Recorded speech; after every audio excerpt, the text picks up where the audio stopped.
Hello and welcome to today's event on the role of satellite technology in the green transition. My name is Dave Keating. I'm coming at you live from the heart of the EU quarter. We're going to be talking about what some of those images you were just watching in the introductory video mean for the energy transition. Now, when we think about green technologies, we usually think about solar panels, windmills, heat pumps, electric cars, but satellites floating in orbit may not immediately come to mind. But in fact, satellite technology is being used to effectively and strategically support and monitor efforts to combat climate change, particularly in Europe. Earth observation through the EU's Copernicus satellite program will be key for monitoring climate change and supporting climate mitigation and adaptation measures. For instance, satellite technology enables efficient land use and planning, forest and water management, and contributes to monitoring of erosion and fire risk. It's key for surveillance of environmental crime, detecting oil spills, and monitoring the marine environment, including sea levels and sea ice coverage, as well as locating marine plastics. And you could see in that introductory video some of the changes over time that satellite observation is able to monitor, both when it's looking at mitigation efforts and also adaptation challenges as we're seeing the effects of climate change take its toll. So today we're going to talk about what the experience with satellite data as an enabler for the green transition has been so far, and we'll discuss how the development of European satellite technology could increase our potential to reach the objectives of the European Green Deal, while also contributing to increased resilience and security and strengthening Europe's position in the space field. We've assembled an excellent panel of policymakers and experts in the field. I will introduce them now. We have with us Laurence Monnier-Smith, Head of Sustainable Development at the Centre National d'Études Spatiales, CNES. We have Ole Morten Olsen, Director for Business Development and Innovation at the Norwegian Space Agency. We have Wendy Carrara, Senior Manager for Digital and European Institutions at Airbus Defence and Space. We have Harold Aro, Head of Space and Surveillance at the Königsberg Defense and Aerospace. And we have Anna Samsel, Deputy Head of the Unit for Innovation, Startups, and Economics at DG DEFIS in the Commission. Thank you all so much for joining us today. Now, you guys are going to be able to ask your questions to the panelists, whether you're joining us online or you're here in the room. If you're here in the room, you've got a QR code on your seat. You can scan that, and that'll take you to Slido, where you can put in your questions. I'll see them here on my tablet, and I'll ask them to the panelists later on in the event. And if you're watching online, you'll see a space for you to put in your questions. You can go ahead and start putting in questions now if you already know what you'd like to ask the panelists, and I'll put those questions to them later on in the discussion. But Laurence, I'd like to start with a question for you. So we saw, some examples there in the video of what satellites can show us in terms of time lapse. How, in general, can satellites contribute to the fight against climate change, particularly when, as I mentioned, maybe it's not the first thing people think of when they think of tools to fight climate change? Yeah, I know. I think we know that it's not in the mind of everybody that we have been using satellite for quite a long time in order to not only monitor, but to gain access to knowledge about the Earth, system Earth. I think people don't necessarily know that in order to be able to modelize and to know how the climate is changing, scientists have developed algorithms, and they have developed an intensive knowledge of how system Earth interact. And for that, they have what they call the essential climate variables, which help them to understand how the carbon cycle, the amount of gas that we have in the atmosphere, the evolution of the quantity of water on land, or what you have mentioned earlier. All those are climate variables. In order to modelize the system Earth, we need to have an intensive and a lot of data on a long time about these different variables. And half of those variables are only documented from space. Meaning that we don't know, without all these new instruments, we wouldn't have all this knowledge about how the climate is evolving. So that's one thing, very, very important for everybody to know, and that's how Copernicus is actually also giving some data to scientists and how we share them at the international level, and Copernicus is playing an important role there.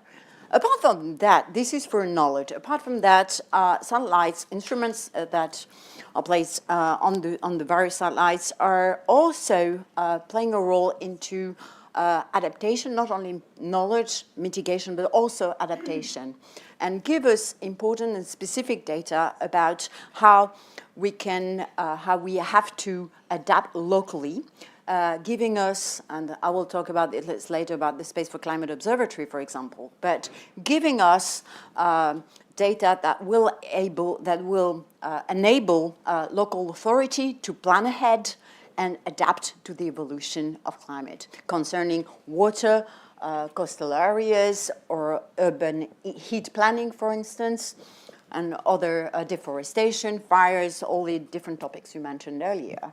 So this is one of the most accurate, most important thing we're working on now, is how we use all these enormous amount of data that we have accumulated through years, and especially Copernicus data, but not only. And we can also use some in situ data or socioeconomic data, and all with that we can help give some operational tools to local decision maker about how we need to adapt. Yeah, that's really the trick, isn't it? Because there's so much data being generated by the satellites. It's knowing how to sift through it, how to use it in the most effective way. Yeah. Ole Morten, let's turn to you. Tell us a little bit about the Norwegian experience here. What is Norway doing in this area, and particularly at the Norwegian Space Agency?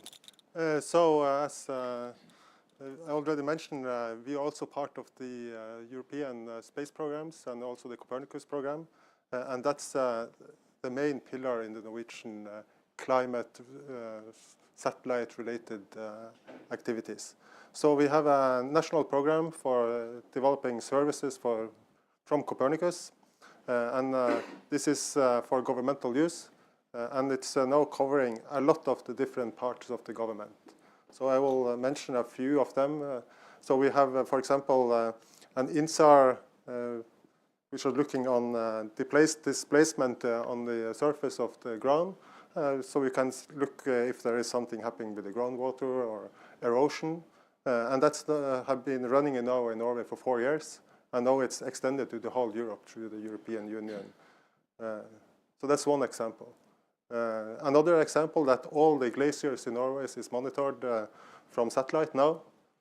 So there was a new glacier map which was published last year, and it's a lot of smaller glaciers now which have disappeared the last 10 years in Norway, and also from the weather and from the climate data from the satellites, we know that in the area where I come from, in the northern part of Norway, the winter is now about 30 days shorter than it was 30 years ago.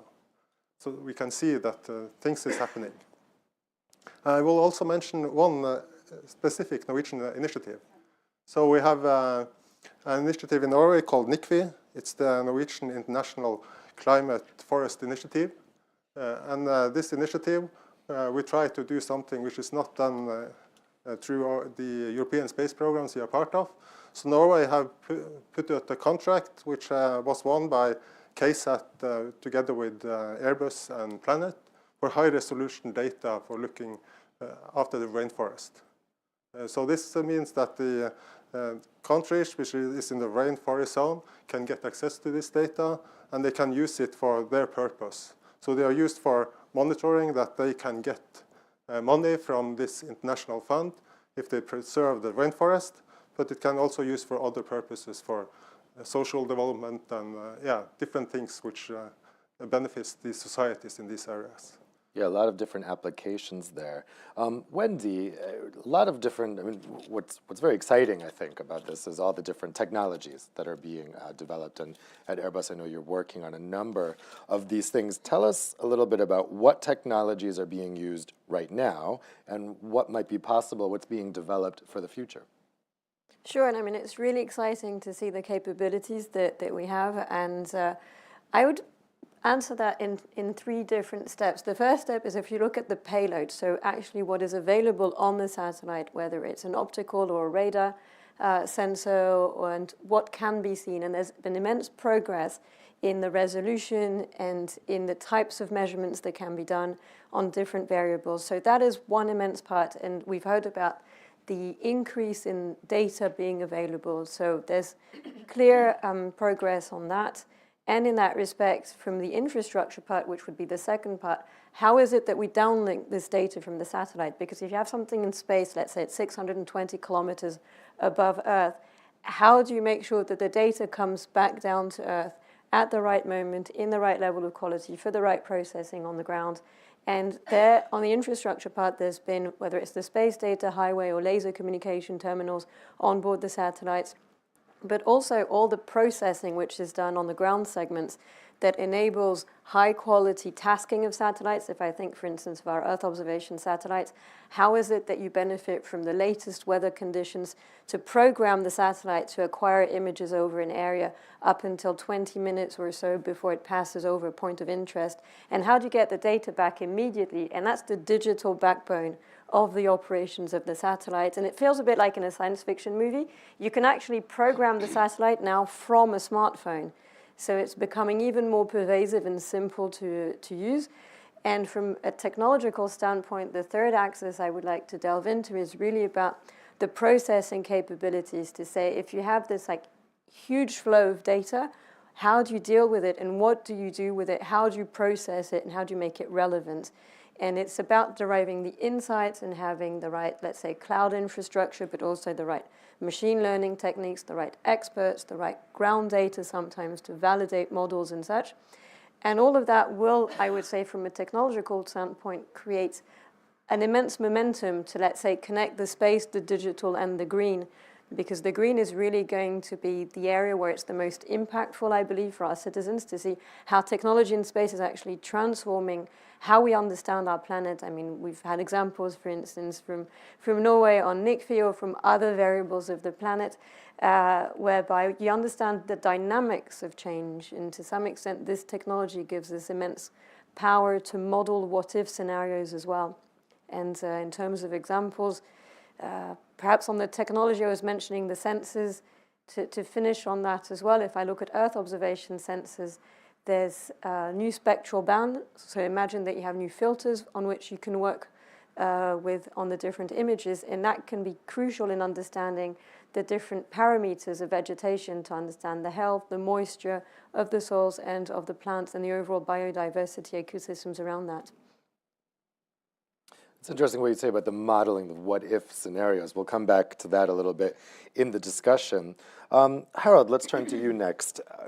When we're looking at how satellite technology can specifically deliver on targets, we of course have targets here at the European level, but there are international targets as well. How is satellite data being used as an enabler to reach the UN ESG targets and the green transition in general?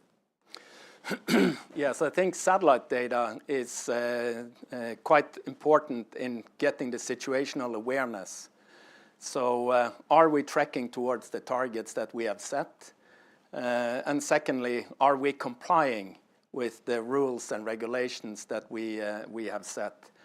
So by using the satellite data, you can, for instance, with spectrometers and things, measure the level of greenhouse gases. You can measure how the ice melting is accelerating or receding. So you get that understanding, are the actions that we have taken, the decisions we are taking, is that taking us in the right direction? So you can make the right decisions in terms of doing the right things there. Secondly, important on situational awareness is, are we actually complying with it? So when we say that we should reduce carbon emissions, or we should comply with the regulations, we can, it was mentioned here, the NICFI. So that's where we're analyzing pictures that analyzes how forest is being reduced. But we can also identify illegal logging, illegal mining. We deliver services globally for oil spill detection. We can go for illegal fishing. So environmental crimes where either countries, companies, or people are breaching the decisions that has been taken to take us to the targets we want to be. These things are most efficiently done by satellite data. So the technologies that was mentioned here is it's incredibly important to mix the right payloads, the right instruments. But the planet is quite big, and if you want to measure things with a high resolution over a big area, it starts to get expensive. I think the good news is that these costs are coming down quite rapidly. We see it both in launch cost, in instruments, technology is taking us forward. But still there will be expensive programs to be able to get the full situational awareness. But I think if you compare with other solutions, if you try to measure these things from planes or from ships, and you buy a plane with a crew, with fuel or everything, that's typically more expensive. So I think this is a very cost-efficient way in guiding us into taking the right decisions, and also making sure that the countries and people that are obliged to follow these regulations actually do. Yeah, it's an interesting point about the expense, and of course that takes funding. Maybe we'll talk a little bit about government commitment to this type of observation, particularly when it comes to monitoring environmental crimes. Anna, let's turn to you next. What has the EU been doing in this area, and how effective has the EU's Copernicus, Europe's Copernicus satellite program been? Well, the EU has been doing a lot, and Copernicus was mentioned already, I think, by all panelists. But I think it's important to stress that EU has something that is unique. It has a EU space program with satellite constellations, and it's not only Copernicus for Earth observation, it's also Galileo, it's EGNOS, and soon we will have a new constellation, the secure connectivity, called IRIS. The political agreement between the co-legislators to build this constellation was reached, I think, 1 week ago. It's very fresh. But this will provide Europe with additional opportunities in the area of secure connectivity, among others. But turning back to Copernicus, because I think this is the constellation that helps us most in implementing the green transition and the Green Deal.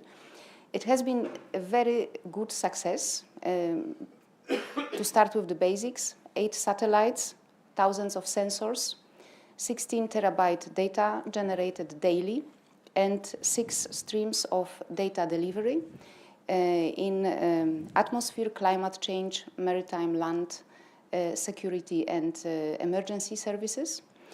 And based on that, on this data that is delivered daily, we've seen in the last years the emergence of an entire ecosystem of companies. We call them New Space, a little bit to maybe give them a label to identify them as the new players in the space ecosystem, because the well-established companies, which are also represented here today, have been long-standing and present in the ecosystem delivering services.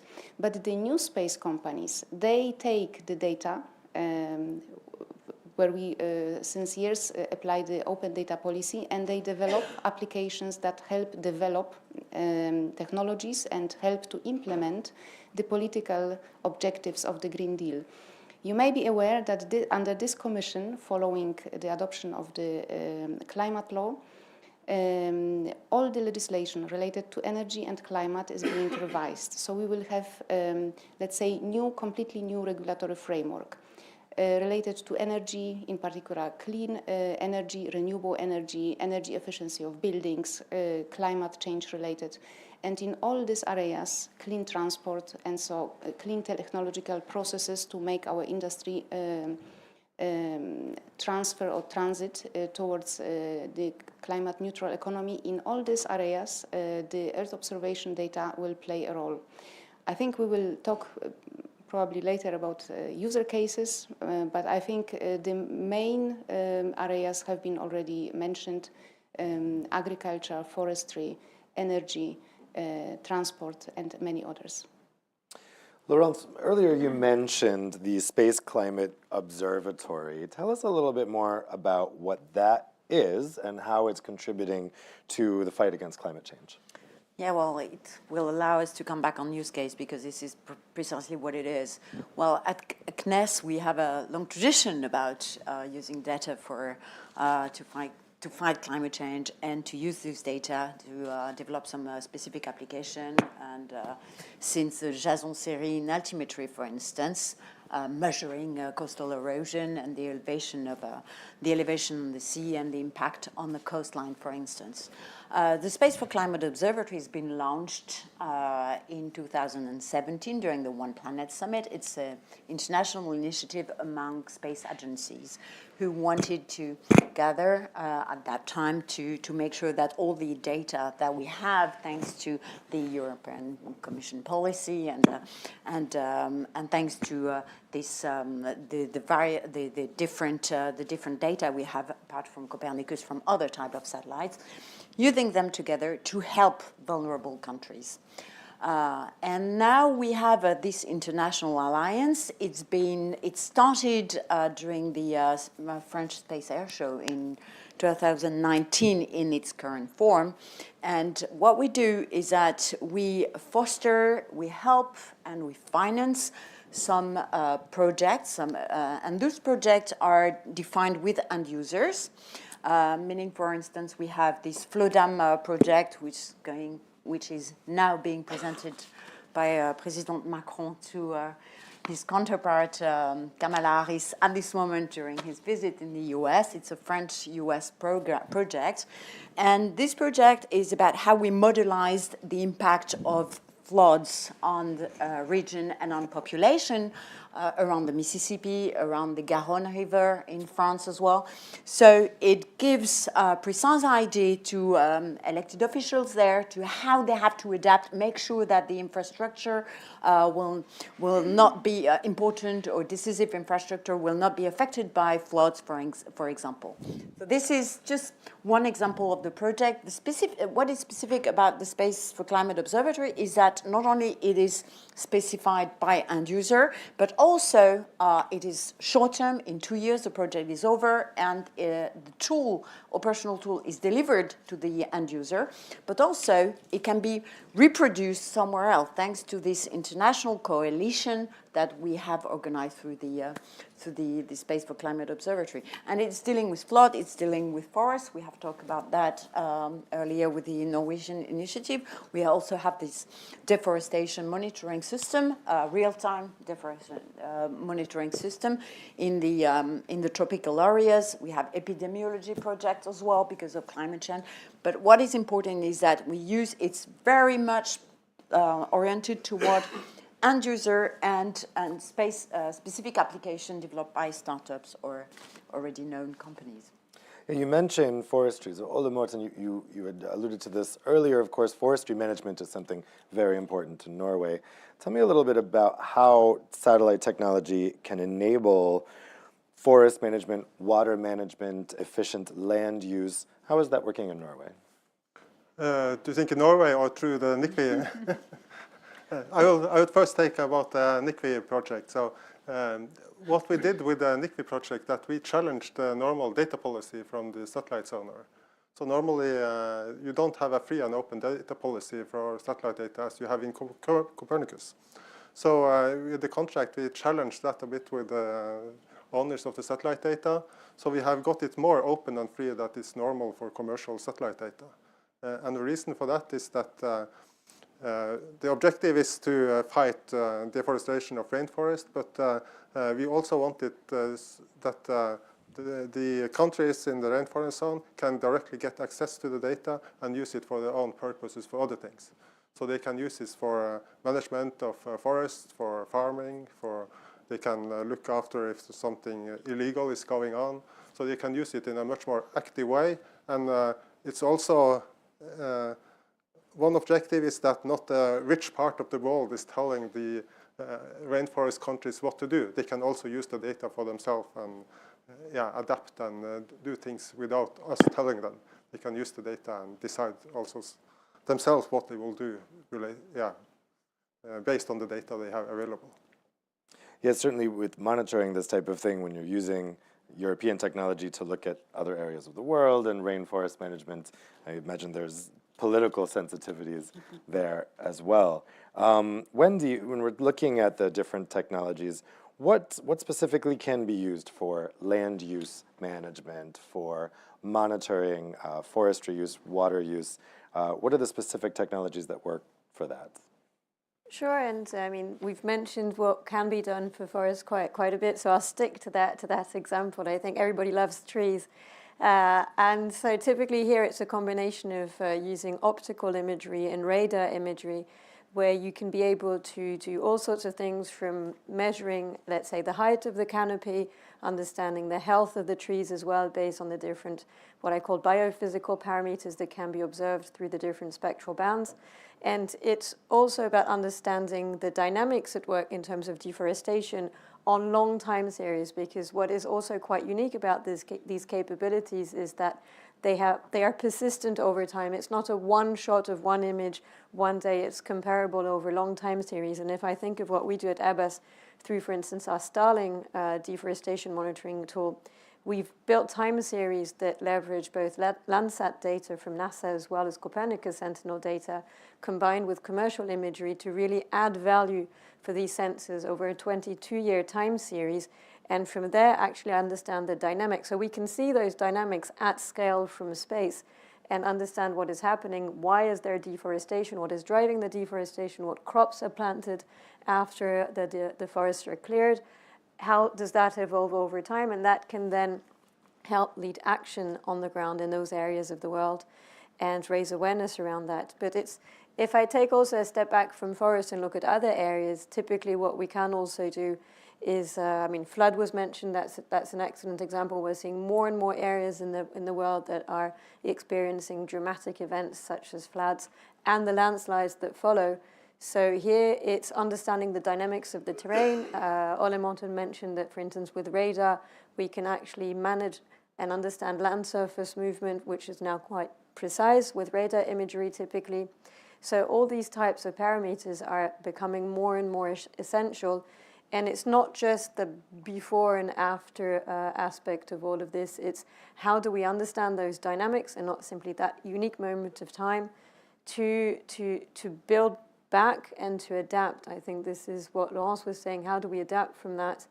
And in the technology part, I've mentioned radar, I've mentioned optical. There are all sorts of other parameters from wind, from weather, from positioning. I mean, we heard about Galileo as well, or geolocation. It's also essential sometimes in some monitoring cases to understand the geolocation and the specifics of that location.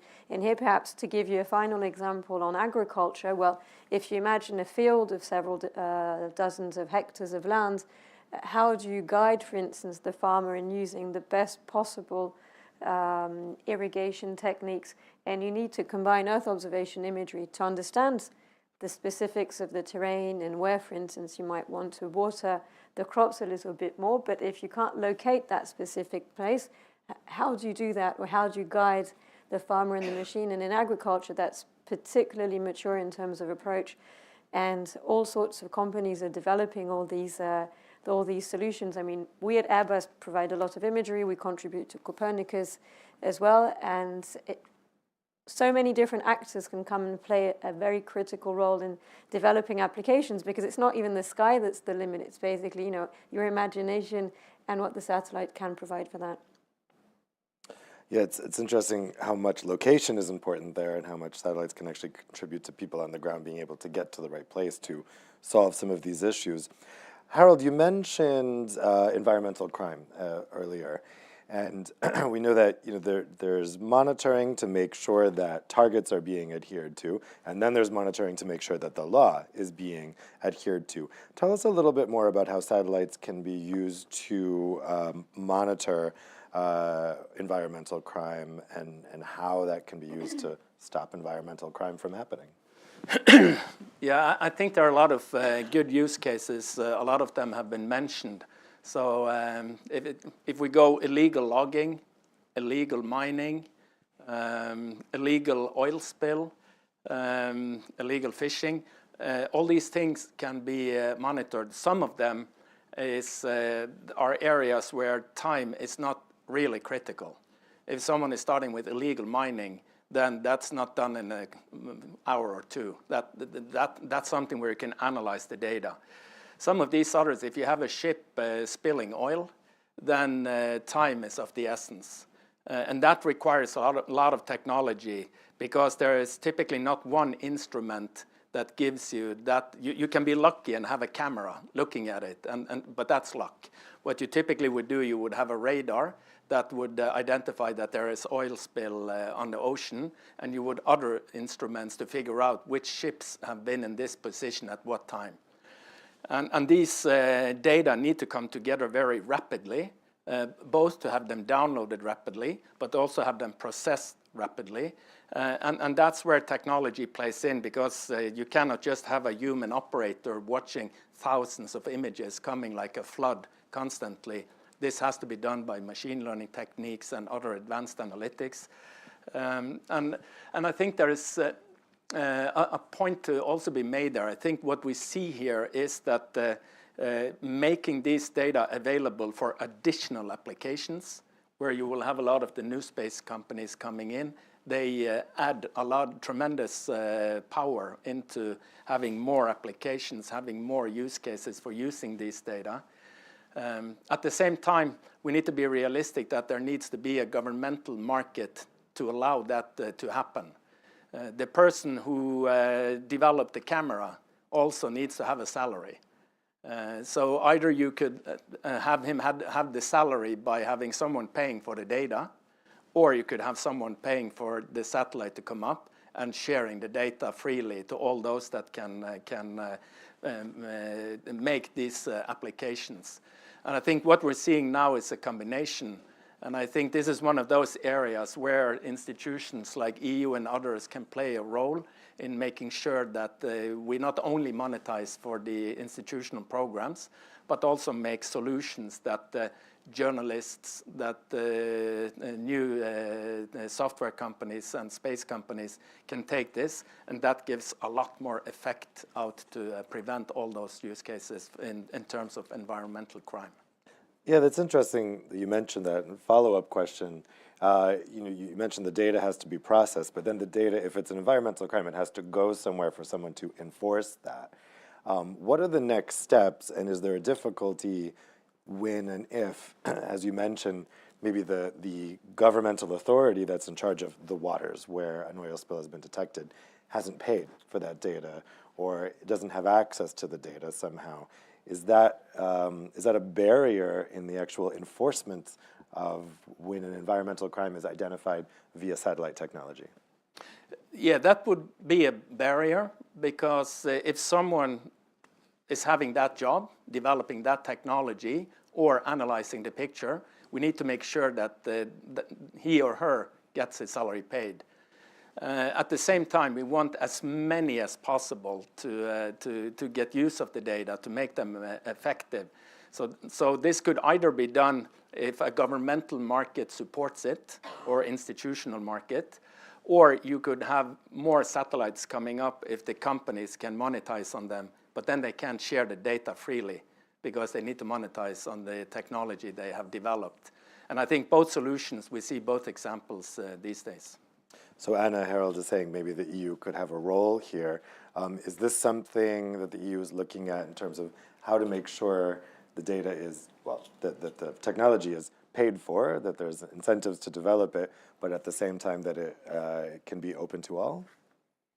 Well, I mentioned so far the space program follows the open data policy. Basically, anybody can use the data, and on this basis develop technologies that then basically commercializes and introduces on the market. But indeed, the Union is, or the Commission is thinking about also another way of supporting the space ecosystem in a wide sense. not only by providing the data with the EU space system, but also by supporting the players in the ecosystem by public procurement. So in the future, we are talking about the next generation Copernicus. We want to upgrade the constellation. We want it to be fit for purpose, also for future challenges, to develop new services. So one of the ideas is also to involve private companies, new space, let's not call it old space, but the well-established players, to buy services for them, from them. And in this way to involve them in building the new constellation and to provide new services. This is also in a way of helping the economy to develop and to be innovative and to find market for the new innovation. Laurence, how do you think we get this balance, right? Making sure there's the market incentive to develop the technologies, but also making sure the data is widely available enough so that it can be actually used? It's actually very complex because the EU policy has been really original and it has brought to the world basically tons of all these data that can be used. But at the same time, the actual use of these data by companies and also by the people who might need it on the ground. I was talking about elected officials or people who need to adapt, is not that obvious. Space data are extremely complex. They are widely used by academic scholars, scientists. This is really well done, and they're used by them. But considering the amount of money that all the countries have put in this system, recently we just had the ministerial it's been mentioned by Anna like a week ago, and it has been a tremendous success, almost 17 billion euros that has been put in space industry. So how do we make sure that all this money building infrastructure is getting back not only to scientists or to companies making satellites, but also at the end of the day to citizens? And because that's what we're aiming at. I mean, at least at the end of the day, that it brings not only knowledge, but also services. And this is not that easy.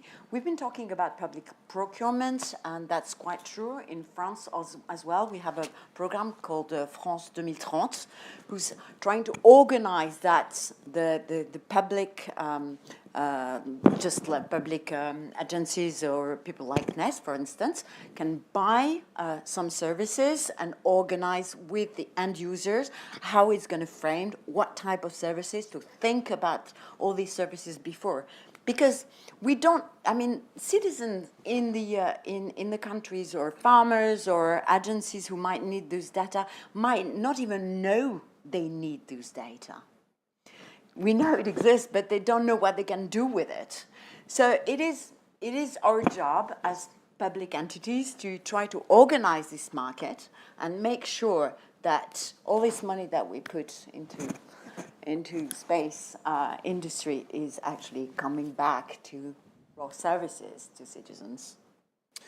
Wendy, I'd be curious to get your perspective on this. How do you think we get this balance right between, again, incentivizing the development of the technology, but making sure the data is open and available?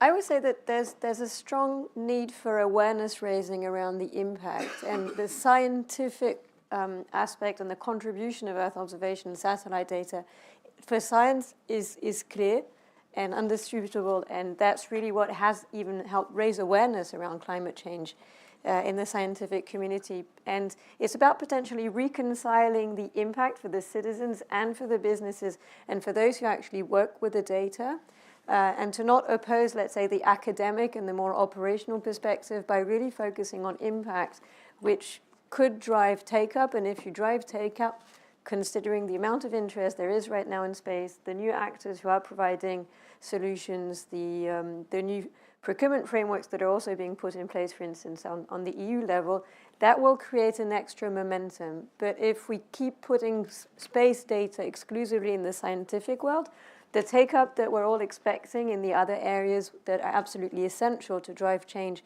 and to drive this green transition, well, we'll still be observing all of this from a bit too far away, in my view. So how do we communicate more about that impact? And there are so many different players who are actually delivering results that we don't need to basically reinvent the wheel, but continue the research and development and the scientific for everything that is going to be relevant in the next decade and so, but also be, let's say, humble in looking at what exists today to make sure that these solutions are also showcased and drive impact. And for me, it's also the, how can I say this? It's the ease of use to say that before, all this data was extremely complex to work with, but with the technology, for instance, that you were mentioning or that some others were mentioning on the panel, it's not that complex anymore. I mean, you can work with data. As I said, you can program a satellite from your smartphone. So the entry barrier to work with this data has been brought a bit down thanks to the technology. And there are lots of players that we are working with who have no idea what it is to operate a satellite, no understanding that it's pixels from imagery that are used. What they need is the insights, and all these intermediary steps in the value chain have fast-forwarded thanks to technology. So there's a strong message around that. And on the open access and free part, there is already a huge amount of data which is via Copernicus, via contributing missions that are shared between parties who have a need to know or a need to access in the context of security. There's all the Copernicus core services that were mentioned. And to some extent, like in all areas, if you want something absolutely premium, such as 30 centimeter resolution or highly upgraded imagery at 15 centimeter, which is top of the market, that is not something that will be made available for free in the near future, because the investments behind that are so huge. And that's perhaps, you're going to say, easy for me to say from an Airbus perspective, but we're working with a lot of partners that are new players in this field, and they're chipping into this because they believe that there's a market. If you tell them point blank, guys, everything you need to do needs to be free of charge, there's no business model for them to dream nor to invest in this. So it's about finding the right balance between the two approaches and making sure that there is an attractive market, because it's that drives innovation as well. Harold, you wanted to respond to Wendy? Yeah, and I think that these are very good points. At the end of the day, we need a market regardless. We can't say that, let's say, the well-established should deliver their data for free so that new space companies can use them, because the new space company also need a market. So if you're a new space company, you get the data for free. Still, you need to develop your technology, and still you need to pay the salaries of those who operate in the new space company. So you're just moving the chain one step further down by introducing free data for the new space companies. So at the end of the day, there always need to be a market. And I think one of those markets that is very easy to see would be law enforcement. And that is a typical governmental market. But I think in order to drive innovation, we shouldn't expect that the governmental market will, or that the governmental institution will sort of establish that market. Innovation typically comes faster and more innovative when someone creates a market for private investment as well. And my point there is, I think we need both. So we need the institutions and the public-private partnership to do the heavy lifting, because that's expensive. That can make data widely accessible. And then when you come down to applications and the real insights and these kind of things, then I think it probably has to be driven by a private market, which could be governmental, for instance, law enforcement. Anna? I, in principle, agree with the many aspects raised here. I just would like to add another perspective. So I mentioned that the Commission works together with the other institutions on revising the entire regulatory framework for energy and climate. I think many user cases will be visible in 1 or 2 years when we have this framework in place. Let's take an example, for instance, of energy efficiency in buildings. We know we have huge building stock that is not well insulated, and we need to accelerate this to achieve our climate targets. Now, one could think this is quite far away from satellite technologies, but it is not, in fact. Because with Earth observation, First of all, the public authorities can better assess what is the state of the building stock, and actually with the upcoming national plans in this area, all authorities will have to do that. So that's already one user case for which you will need technology based on satellite space data.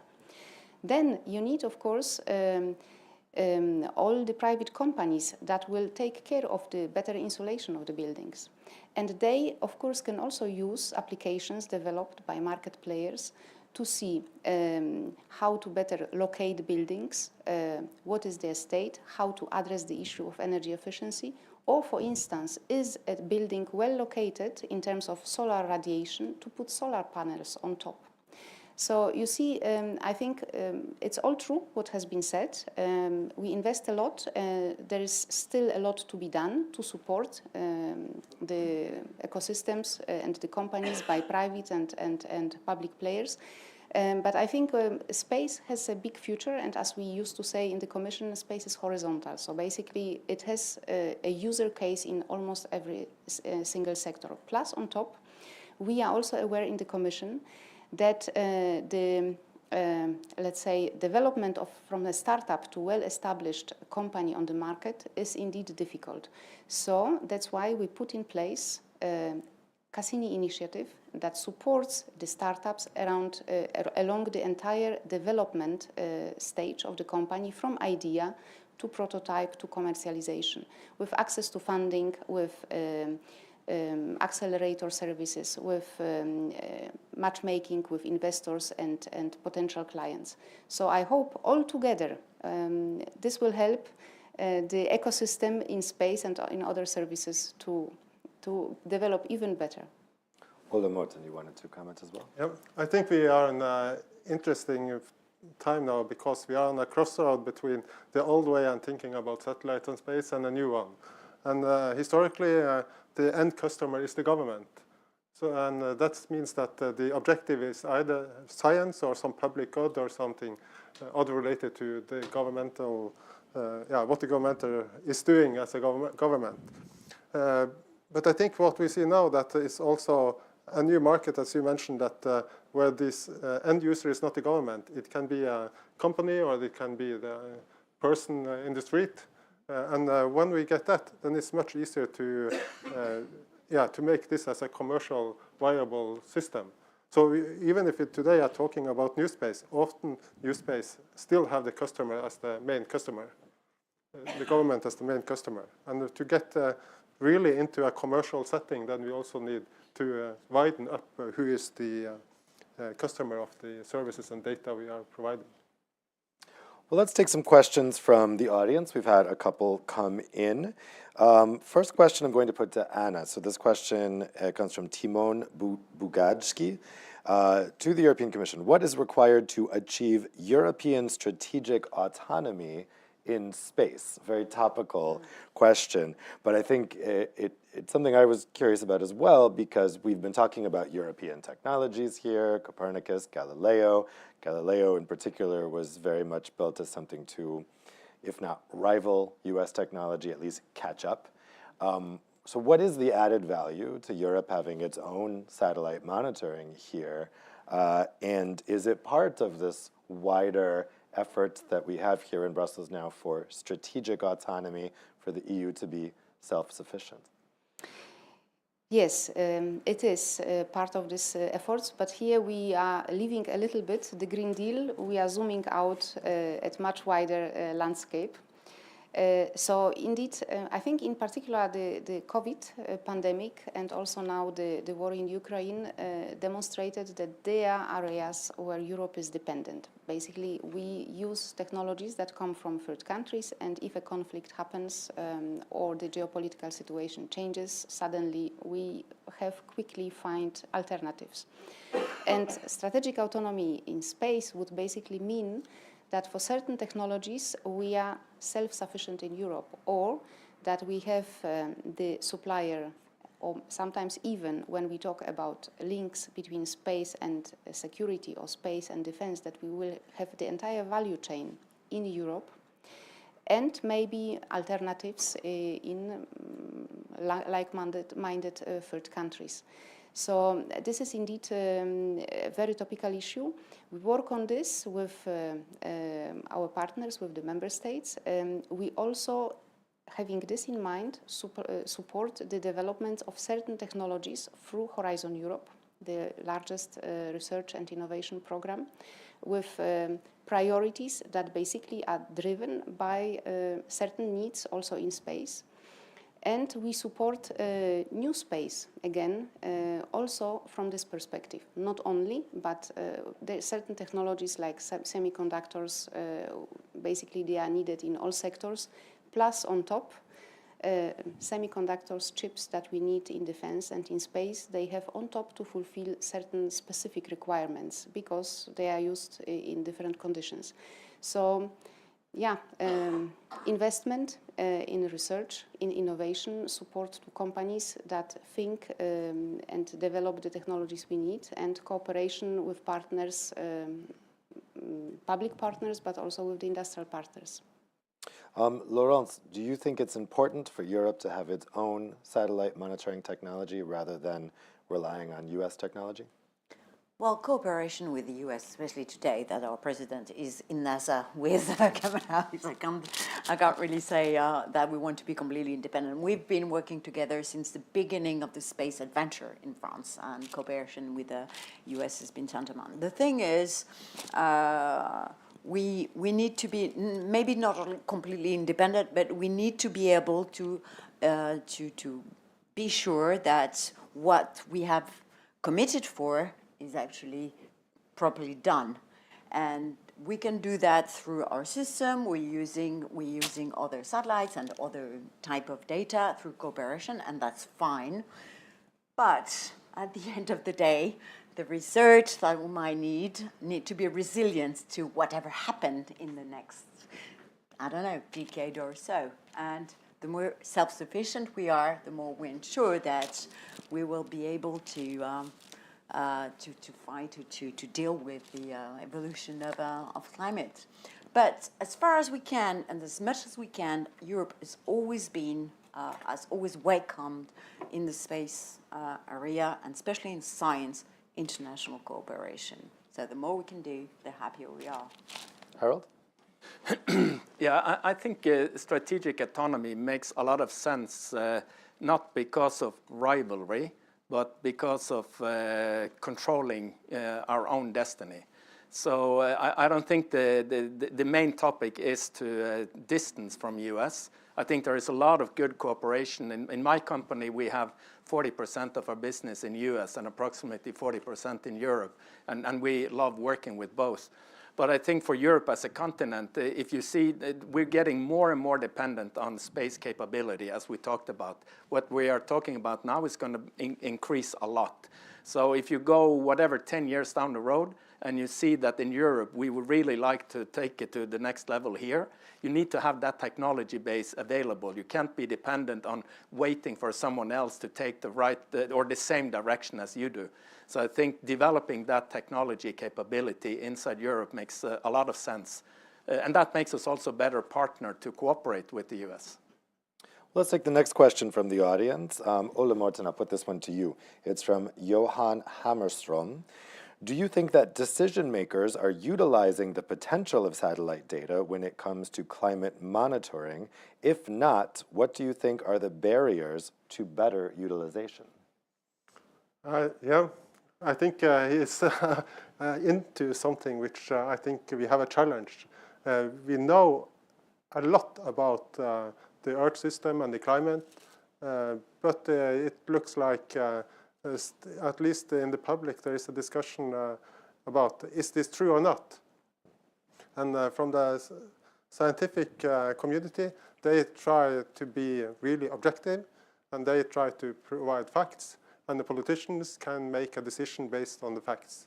But we are in a situation where maybe the facts is not so easy to get to the politicians and the decision makers.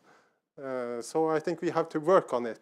So in some way, we try to push our information, but it's not always welcome, because if we want to do something about the climate, there will have consequences for people, for ordinary people, And when you don't like the consequences, you don't often like the arguments for why you should do something.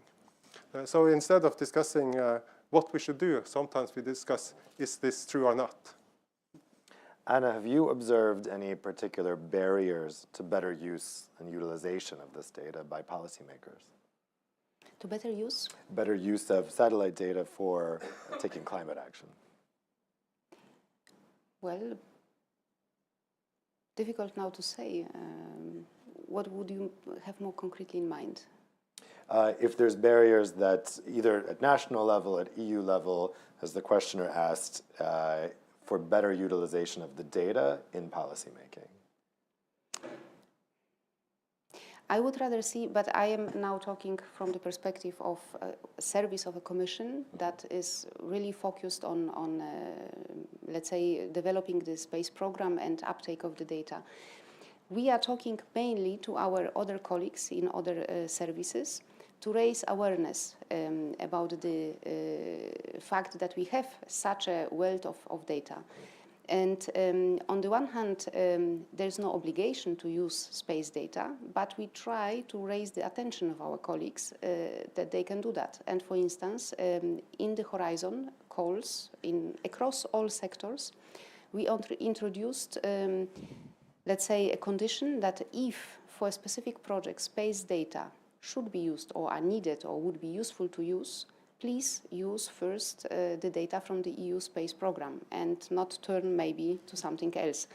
If you need also something else on top, perfect. That's also okay, but basically raising awareness that for many projects we have a lot of data that can be used. Plus, I think turning a little bit more to the use of space data and space-based technologies across sectors in by private users. We also closely work with our agency, the EU Agency for the Space Program in Prague. So they do a lot of outreach and also work together with us on a market uptake strategy. So one barrier could be a lack of awareness of what data is available, but there's work being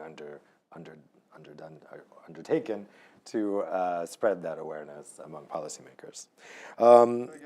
Yeah, sure. So in Norway, we'll have a conference in May, which is called GLOC, which is a global conference on climate, where we will have focus on space as a tool for climate action. And there we want to try to close this gap sometimes we have between the scientists and the people working with technology and the decision makers. So we will try to get this gap a bit smaller, and maybe it's easier for us to get the things we want to tell the world, to get it through to the decision makers.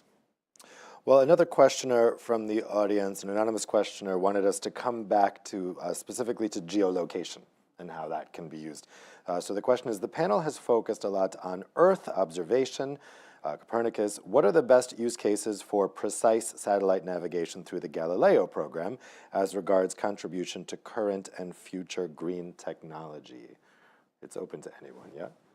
Yeah, I can mention one example in Norway. So we have a project going on in Norway, maybe Harald knows about it. So it's the Norwegian Yara company, which is a global company making fertilizers. So they are now have a demonstration with an autonomous ship, electric autonomous ship, which they will use from the product facility to where they do the shipping of the fertilizer around the world. And that will reduce the number of big cars running with all these fertilizers.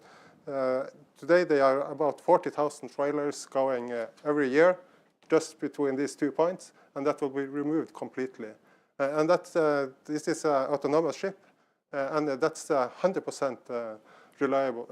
Yeah, it has to use GNSS and Galileo to be possible to do. Okay, next question. This question I think is best for Anna. It's from Aero Ailio. Should we change the mandate of the Copernicus program to allow monitoring also in crisis or war zones? This could be important for environmental reasons. Well, that's a bit of a tricky question. Indeed, first of all, it's a civilian program under civilian control. I think changing this basic coordinates of the program would be a bit difficult, and we also expect certain, observed certain limitations in the war zones because of the handling of classified information. But indeed, there is thinking about developing Copernicus and adding certain specific services, a little bit inspired by what we have in Galileo. And in Galileo, we have public regulated service that is used, that is restricted, that is used by governmental users in security and defense. And something similar for the next generation is being under reflection. Now we still discuss the governance of such a service. It will have to be trusted by the security defense community, but probably this could be the future. We have a kind of related question. I'm going to put this out to whoever wants to answer it, but it's kind of about the international governance of this data and of this satellite technology. So the question is from Neri Ozer. How will it be made sure that satellite data is used for the good of people and the Earth and not as a weapon against human and sovereign country rights by public and private agencies with the money and technology? Is that being regulated internationally from now, especially by the US and the EU?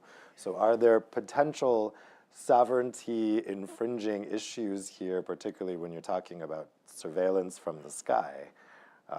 Would anyone like to, it's a tricky question, I know, would anyone like to take that? I can chip in first, Yeah. at least being both in defense and in civilian programs.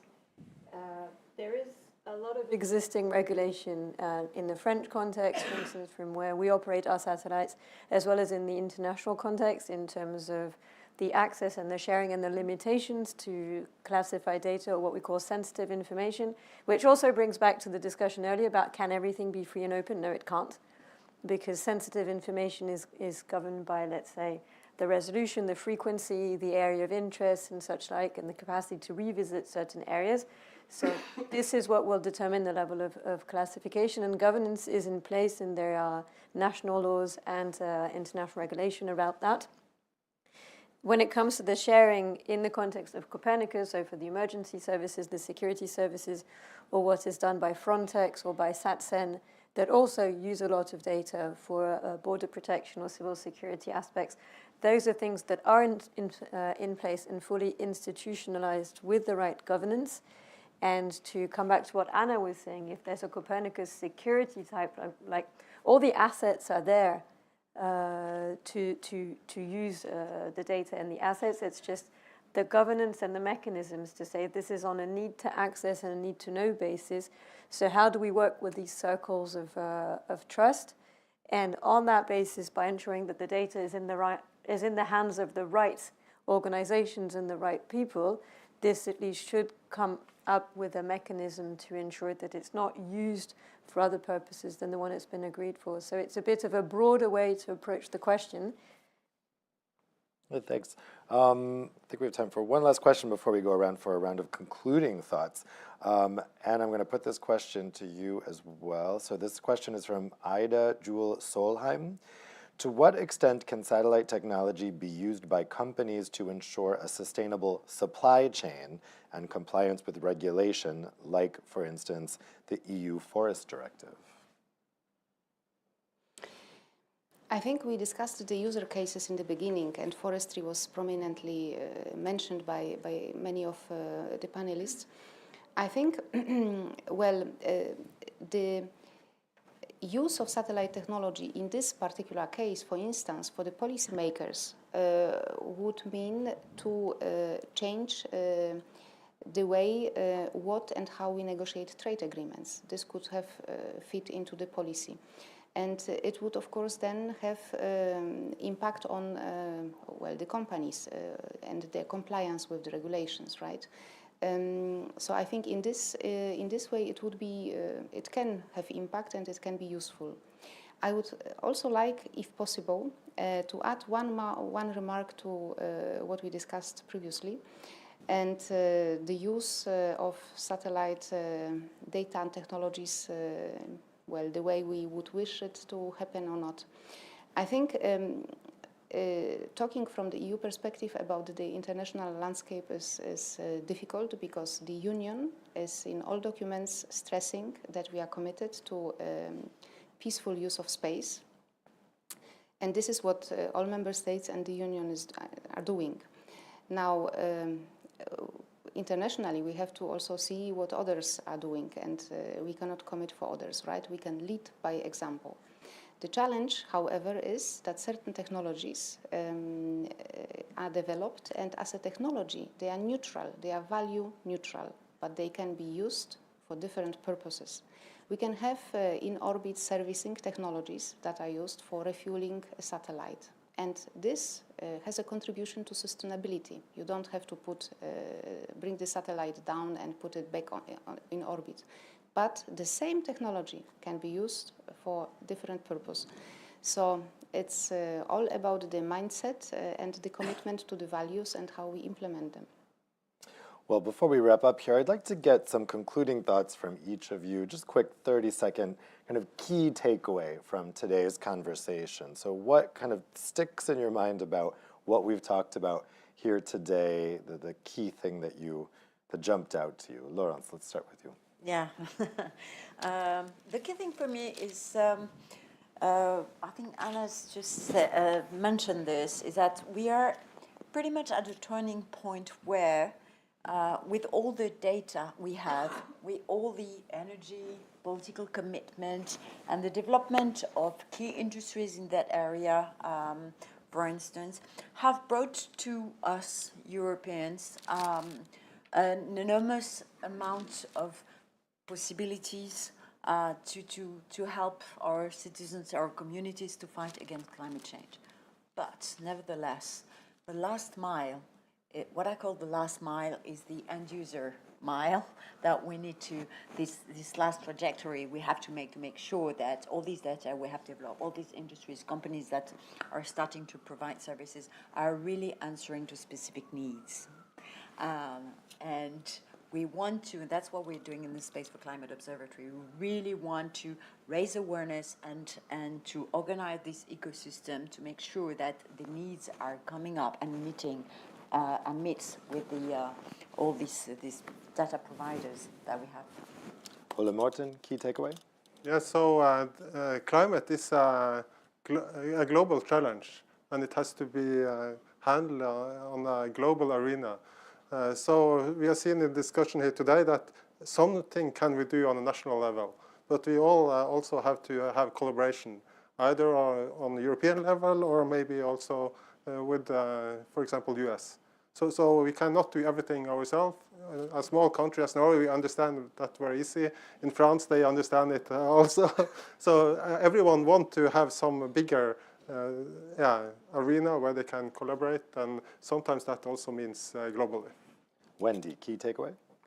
Yeah, I mean, it's a topic where there's an immense consensus about the fact that space is a clear asset for the green transition, and it's in how we're actually going to materialize that to make sure that we bridge the gap between what happens in space, all the data, but also all the additional tools that need to be put in place at an EU level. We've mentioned forestry. There's so much regulation that is in preparation where space is going to have to play a role. So what are the tools that we put in place to have let's say, a harmonized or a connected, linked-up approach to deliver these results so that it's for the benefit of the end user and it's visible for the citizens?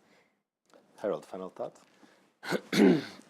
Yeah, so we see that space assets will be incredibly more important for the climate change going forward.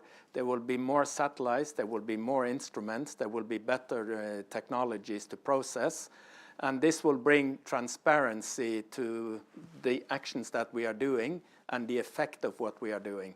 So we will be dependent on these space technologies to fight the climate change. And that dependency and transparency also comes with a risk and vulnerability. People can use that widely accessible technology or data for bad purposes or for good purposes. That also need to be managed. But we will be increasingly dependent on the space technologies to develop the climate change. And finally, Anna, your final thoughts. Well, from my perspective, space is one of the most exciting areas to work now. We see space as an enabler for many things, for the green transition, among others. And we've seen all the contributions. Basically, space is present, or space-based services and data are present and necessary for the transition in almost all sectors. So I think what we need is private-public partnership to support the space companies and to raise awareness how space can facilitate the green transition.